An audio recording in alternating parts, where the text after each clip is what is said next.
Good afternoon, everybody. I'm certainly delighted to be here today with you here in Worcester. Let me begin by thanking both the Worcester Tea Party and the Greater Boston Tea Party for inviting me here to be with you. Let me give a special thanks to Christine Morabito of the Greater Boston Tea Party for driving me in here today from Boston. I must confess, not only do I not drive, I do not even have a driver's license. I do have a poetic license, however. Unfortunately, it's been suspended. The Socialists and the People's Republic of Cambridge won't let me read them. But as far as I'm concerned, that's their loss. I'd much rather be here with you good folks. I've had a chance to meet with some of you, and I look forward to meeting more of you before the day is out. For those of you who don't know me, my name is Goldstein.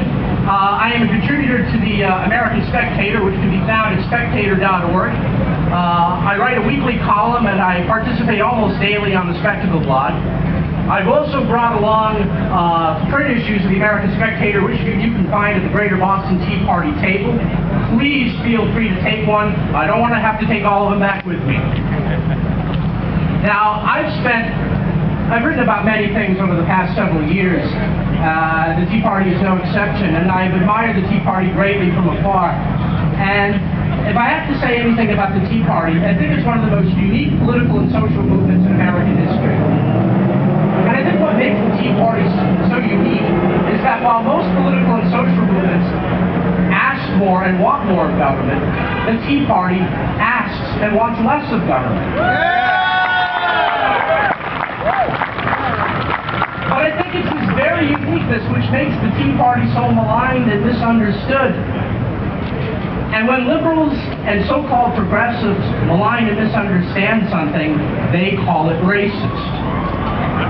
Now, you probably remember a few years back when Janine Garofalo, alleged by some to be a comedian, said that the Tea Party was about hating a black man in the White House. Wow, what a knee slapper. Now, let me tell you something. If anyone ever calls you a racist because of your involvement in the Tea Party, you tell them, is that the best you can do? Shame on you. You have cheapened the meaning of racism, and therefore you have cheapened yourself.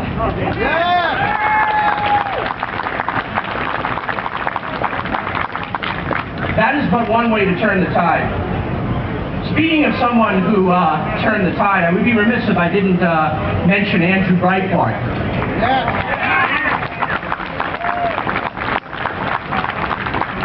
I would make the case that maybe the greatest thing that Andrew Breitbart did in a short time on Earth was when he issued that $100,000 challenge. He said, I'll give you $100,000, I'll donate it to the United Negro College Fund if anybody comes up with videotaped evidence which shows Tea Party members shouting racial epithets at two African-American congressmen on Capitol Hill during the Obamacare debates. Guess what? There were no takers. And you know why? Because it never happened. It was a lie, and Andrew Breitbart had the courage to call him out on that.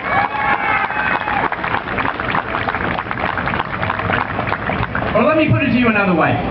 A couple of years ago, I wrote an article in the Spectator about black Tea Party activists, which I called The Color of Tea.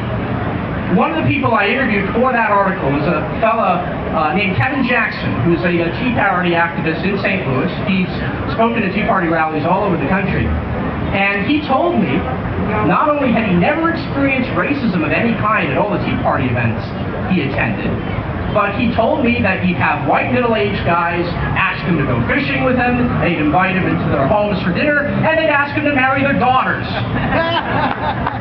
Now, if that doesn't tell you that racism is clinically dead in this country, then nothing will. This country turned the tide on racism a long time ago, and it's high time that the liberal and progressive elites in this country recognize that.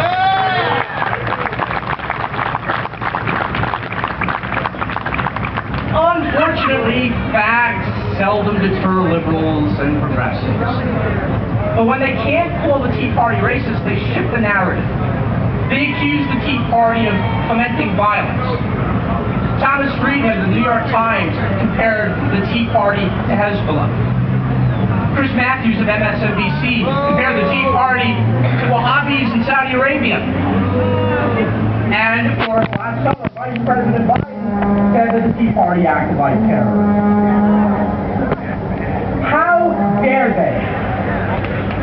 How dare they compare peaceful, law-abiding Americans to those who murdered our soldiers in Beirut, Baghdad, and Bagram?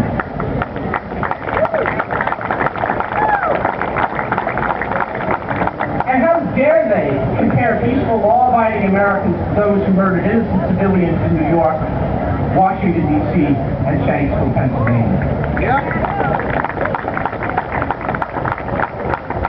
And yet, what do they have to say for the Occupy movement? Mind you, this is an entity whose adherents have been arrested for, amongst other things, vandalism, drug dealing, sexual assault, and full-scale rioting. Well, I defy Vice President Biden and any other liberal to name me a single Tea Party member arrested and charged with either damaging property or assaulting another person during a Tea Party rally in the last 3 years. You know what? They can't, because it's never happened and it never will, and I think we should be proud of that.